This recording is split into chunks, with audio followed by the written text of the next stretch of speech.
So, how are we looking back there? Volson questioned, looking at them. It had been 5 years since last she was in the capital. She might even get to see some of her siblings. The last time she'd been there, Heiko was trying to become a tavern guard, and Viper was supposedly a trader escort now, so there was a chance she would see them both. Ready as we'll ever be, Dakota retorted. It had taken some thought to decide who would be going. In the end, they had settled on Sapphire, Dakota, and Balathon. Dakota had demanded to go. Swearing vengeance on Lady Flaxen for attacking her childhood best friend, she and Esmeralda had practically grown up together. Nanook and Apuma couldn't be spared due to Esmeralda's condition. With Jarex and Tom helping, they shouldn't have much trouble with securing food though. That meant Sapphire had been allowed to go, since sending Jackalope really wasn't going to do much good, and Fengu would rather not go back. Rachuka decided that Balathon was the best pick to send, probably because there was no way of getting Kakashi to leave Esmeralda or their children. Dakota had wanted Unkai, but Rachuk claimed he needed his healer if things got rough while they were gone. Besides, they did have Dakota if they ended up needing some emergency medical aid. So, Balathon it was. Sapphire was at least hoping he would find someone other than her to shower with praise for some of the time. It was going to be a long flight, and as much as she enjoyed being told how beautiful or awesome she was, there came a point where it just got repetitive. Looking around Volson's escorts, there were a few candidates to choose from, not to mention a few which were clearly eyeing Sapphire. She just crossed her fingers so they were less persistent than Balathon. There might even be a funny one among them, you never know. Cargo secure, one of the escorts shouted back to Volson. Right then, all good back here, Arch. Very good, hang on then. Sapphire grabbed the thick netting running across Archon's back as the dragon got to his feet and began running along. Baron had already taken to the sky. They were not in too much of a hurry though. Archon was faster flying even with cargo on board, thanks to his sleeker frame. A considerable amount of that cargo had been left behind, which of course didn't hurt his speed either. Volson had of course seen his chance to bring in more metal for Tom and Jarex, had managed to convince his father that they deserved a great price. The young dragon had even paid for much of it himself to everyone's surprise. They took to the air, waving at everyone who had come out to say goodbye. Sapphire did have a bit of a knot in her stomach, leaving Esmeralda, but both Nanook and Apuma had promised that she would be fine. The trip to the capital would likely take them close to a week each way, and who knew how long they would need to stay in the capital. Sapphire had never had to attend a court hearing. She had only looked at the building when passing above it a few times. Jackalope and Fengi had come along either side of them to give a flying send-off. Good luck, you're gonna need it, Jackalope shouted jokingly.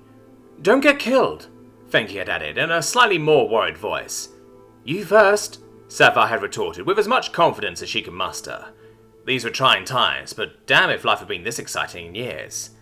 We'll stay in touch, Dakota shouted at them.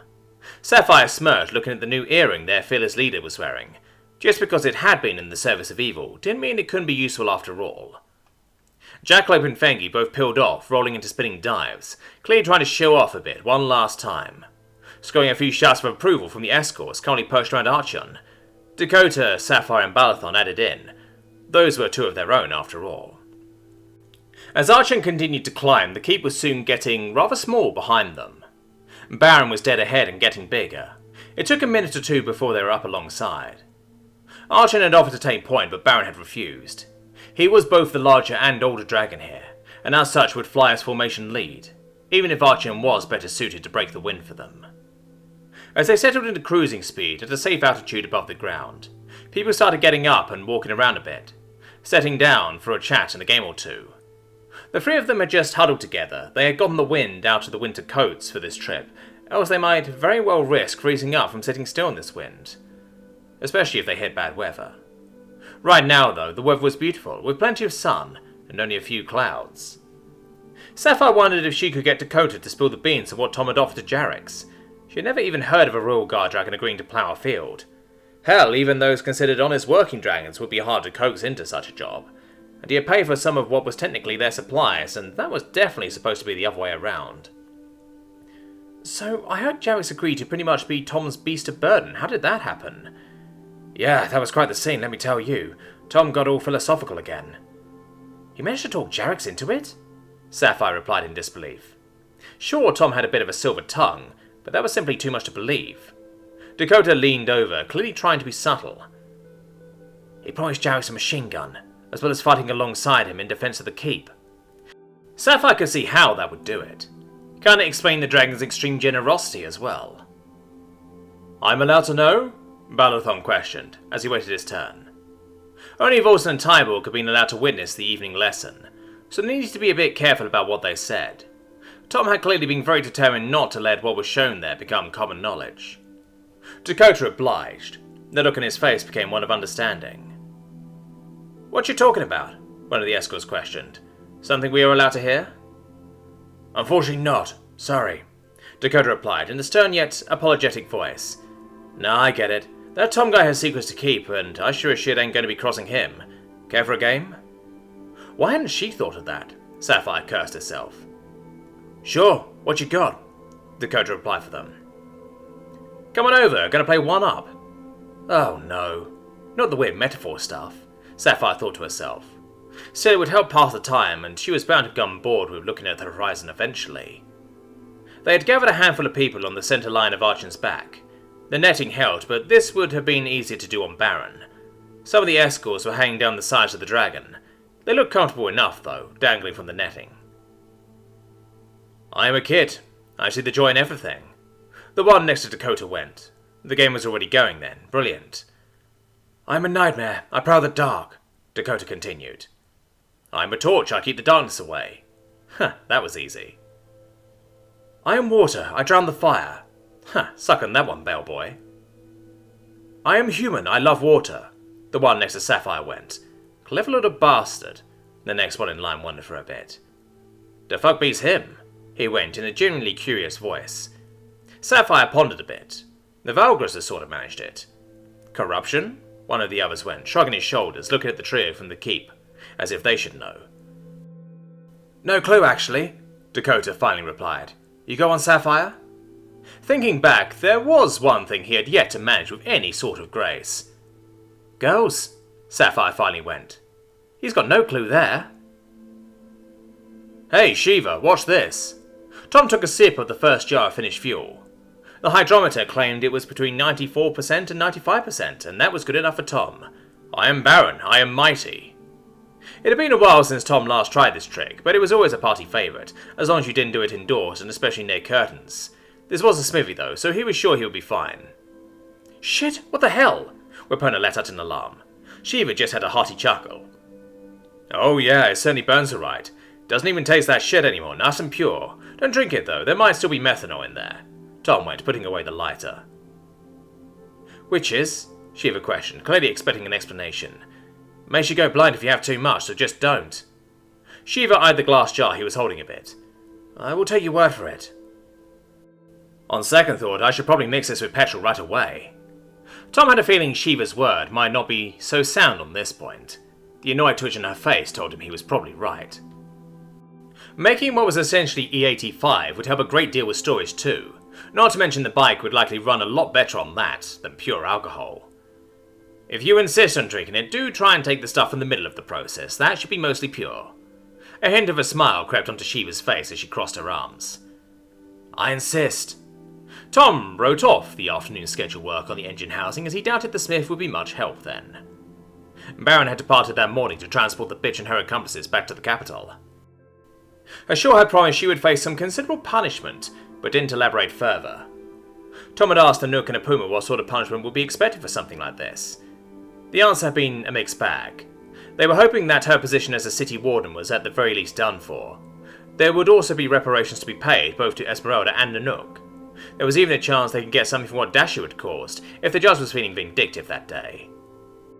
The Nook was also hopeful that she would face prison time, and if her family didn't decide to back her up, there was a good chance it would actually stick. Tom had hoped for something like taking her wings, but holding a noble sounded a lot more tricky than it should. Then again, it wasn't much better back home.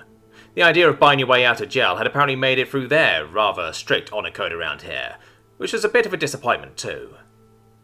Judging by her short's demeanour when she left, there was every chance some political favours were going to be pulled in the other direction too, though. Dakota had gone along to try and make use of what connections they had, should it become necessary, as well as testifying, of course. In other news, Esmeralda was also doing much better, though she was still resigned to the bed for a bit longer. Apparently the more rest she got, the fewer lasting side effects she would suffer. That poison was a truly vile thing. Tom knew of nerve agents and things like mustard gas. This stuff seemed almost like it tried to eat you. In that sense, it was more of a chemical weapon than poison or venom, as the Dragoness referred to it. That alone sent shivers down his spine. If he ever came across a green dragon, he would make sure to keep his distance, since anything that could survive having that in its mouth was bound to be bad news.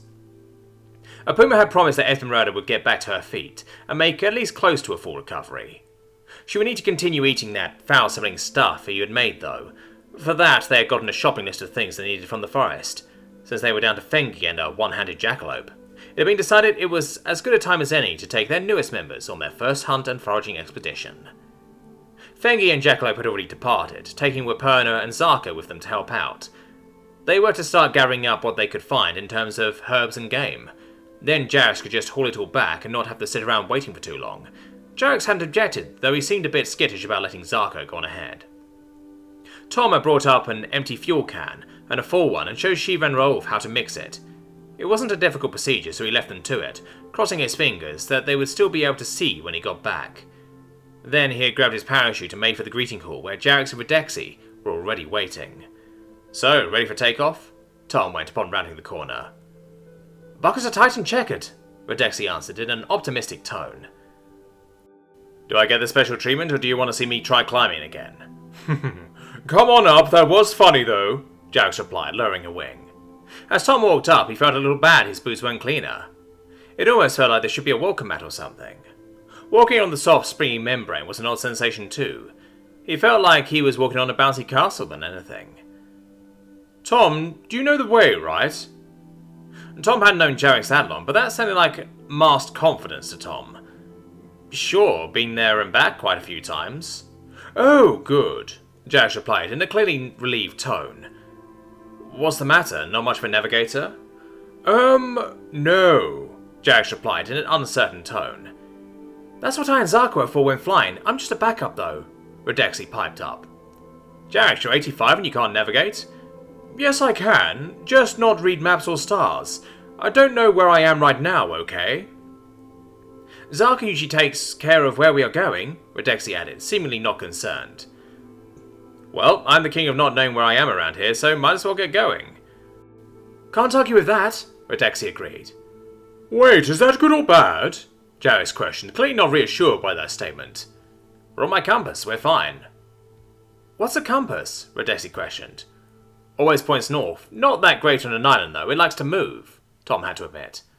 "Oh." "Brilliant. 3 people who don't know where we are and a magic thing that doesn't help here." "Relax, I've been to the forest a few times." Jarrus got up, doing a bit of a jog in place, as if hyping himself up. "Okay, off we go. Hang on back there." Tom was starting to properly enjoy the feeling of going weightless, as they dropped off the edge, then the first wing beat caught them, and they were flying. "Okay, turn right at 2 o'clock. What?" Jarrus responded. "Oh, right, sorry. Turn right to 060 degrees. There was more silence. "You don't know degrees?" "I have no clue what you are talking about." "Oh, right a bit." Tom turned back to Redexi. "How do you say go over there?" Tom pointed to 2 o'clock. Redexi squinted a bit. "Right turn 16, I think." That sounds very annoying to use. "What would you say?" "We just go on 2, 3, 4, 5 o'clock and so on up to 12. "Why 12? "There are 24 hours in a..." "Would someone tell me where we are going?" Jarrus interrupted. "Right, sorry. Right turn 16. "Now that wasn't so hard, was it?" Jarrus replied, going into a lazy right turn. "My system is better. You learn it one day." "Sure it is. Hours of the day and turning have so much in common," Jarrus replied, clearly not convinced by that fact. So Tom turned to Redexi instead. Right, so you see this thing. This is a watch or a clock." It took a while to explain the concept, but at least it helped pass the time. They were discussing degrees when Jarrus interrupted the lesson. "I see trees." "Good, head for them. They see us coming, I'm sure." They made for the tree line, Tom and Redexi both peering out ahead, trying to see if they could spot anyone on the wing. "Hey Tom, why'd you wear those goggle things in front of your eyes? You know they are black, right?" "I'm not meant to go this fast. They hurt otherwise, and they help with the sun too." "Man, you really suck at being up here." "Hey, remember, I'm the second most well-armed guy here and only by a little." "Little? Have you ever seen what I can do?" Jarrus questioned, clearly not believing what he was hearing. No, Tom had to admit. We are here to hunt, right? Yeah? Well, what do you say we do some hunting then, the quick way? Are you sure that is a good idea? Tom replied. Redexy just looked at Tom, finally mimicking a "come on, man" with his whole body. You know what? Sure, why not? Just don't wipe out an entire herd, okay? Okay, this had the potential to be really awesome. Yeah, else the prancy white horse gets mad, I know, I've heard the stories. Didn't Anouk claim you met one? Redexy asked Tom. I did, and I agree she was quite annoying. She didn't even like my chainsaw. Well, I already like your chainsaw for that reason, Jarix replied. It would seem the reverence for the unicorns was a dragonette thing rather than a draconic thing. Oh, you will. It made so much noise she had to come to check what was happening, Tom replied, laughing. Okay, now I love it, Tom retorted. What does it do? It eats trees. They both laughed a bit at that one. Oh, I bet she hated that then. I don't want to ruin the mood, but do you see anyone? Redexy interrupted. There was a bit of a pause as they started scanning around them again. You are sure they went to this part of the forest, right? Jarvis questioned. I think so,